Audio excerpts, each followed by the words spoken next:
Hi hello friends, நம்ம இன்றைக்கி பார்க்க போகிறது ஒரு சின்ன ஃபிஷ் ரெசிபி தான்.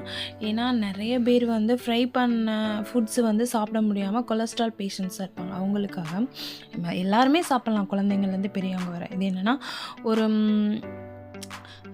ஒரு பேனில் வந்து இந்த மாதிரி நம்ம தேவையான அளவு தண்ணி ஊற்றிட்டு மஞ்சத்தூள் உப்பு எல்லாம் போட்டுட்டு அதுக்கப்புறம் நல்லா கொஞ்சம் பெரிய சைஸ் ஃபிஷ்ஷு எதுக்குன்னா சின்ன ஃபிஷ்னால் சைடில் கூட முள் இருக்கும். அதை நம்ம வந்து அதை பாயில் பண்ணதுக்கப்புறம் அதை உதுத்தி எடுக்க முடியாது. ஆனால் இந்த மாதிரி சென்ட்ரு முள் மட்டும் இருக்கிற பெரிய ஃபிஷ் மாதிரி இருக்கிற மீன்களில் எடுத்து நம்ம எந்த மீனில் வேணாலும் இந்த மாதிரி போட்டு செய்யலாம்.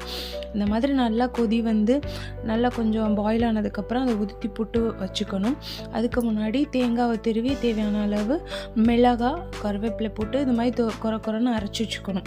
இது என்ன நான் ஸ்டார்டிங்லேயே நான் வந்து இதை அரைச்சி வச்சுருக்கேன். ஆனால் அது லாஸ்ட்டாக தான் தேங்காவை ஆட் பண்ணுவேன். அந்த மாதிரி பேனில் ஆயில் ஊற்றி நம்ம மீடியம் சைஸ் நான் 3 ஆனியன் எடுத்திருக்கேன். அதை நம்ம உதுத்தி வச்சுருக்க மீன் புட்டோட அந்த குவான்டிட்டியை பொறுத்து நம்ம அந்தளவுக்கு ஆனியனும் தக்காளியும் எடுத்துக்கலாம்.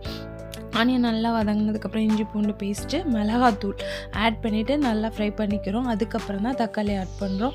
தக்காளி ஆட் பண்ணதுக்கப்புறம் தக்காளி கொஞ்சம் நல்லா அந்த வெங்காயத்தோடு நல்லா கொஞ்சம் ஸ்மாஷ் ஆகிற வரைக்கும் நல்லா வதக்கிக்கணும். வதக்குனதுக்கப்புறம் இதுக்கப்புறம் நம்ம என்னென்ன பொடி ஆட் பண்ணணுமோ ஆட் பண்ணிக்கலாம். எஸ்பெஷலி நான் வந்து தனியாத்தூளும் கரம் மசாலாவும் ஆட் பண்ணிக்கிறேன். ஆட் பண்ணதுக்கப்புறம் திரும்ப கிளறி விட்டு நல்லா கொஞ்சம் வதக்கிக்கிறேன். வதக்குனதுக்கு அப்புறம் நான் வந்து ஃபிஷ்ஷை ஆட் பண்ண போகிறேன். ஆனால் கொத்தமல்லி இலை தூவினா அது ஒரு ஃப்ளேவர் கொடுக்கும். இப்போவும் நான் ஆட் பண்ணுவேன். லாஸ்ட்டாக அந்த புட்டு செஞ்சு இறக்கும் போதும் தூவி இறக்குவேன் கொத்தமல்லி இலை. ஸோ நான் இப்போ புட்டை வந்து இதில் ஆட் பண்ணிக்கிறேன், ஃபிஷ்ஷோட புட்டு. அதுக்கப்புறம் நல்லா நம்ம உதுத்தி விட்ட புட்டு வந்து நல்லா கட்டி கட்டியாக கிடக்காமல் நல்லா அந்த நம்ம கரண்டி வச்சு நல்லா கிண்டி விட்டு இப்போ நான் அரைச்சி வச்சுருக்க தேங்காவை லாஸ்ட்டு இறக்குறதுக்கு 5 மினிட்ஸுக்கு முன்னாடி நான் இறக்குறேன். அப்புறம் மல்லி இலை தூவி இறக்குறேன்.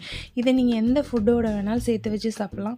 நாங்கள் சாம்பார் டிஷ்ஷோடு சேர்த்து வச்சு சாப்பிட்ருக்கோம். எந்த டிஷ்ஷோடு சேர்த்து வச்சு சாப்பிட்டாலும் இது வந்து அல்டிமேட்டாக இருக்கும். ட்ரை பண்ணி பார்த்துட்டு உங்களுக்கு இந்த புட்டு பிடிச்சிருக்கா, ரெசிபி பிடிச்சிருக்கான்றதை லைக், ஷேர், கமெண்ட் பண்ணுங்கள். இதே மாதிரி இன்னொரு வீடியோட பார்க்கலாம். அதற்காக என்னோடய வீடியோவை சப்ஸ்கிரைப் பண்ணி வச்சுக்கோங்க மறக்காமல். பாய் ஃப்ரெண்ட்.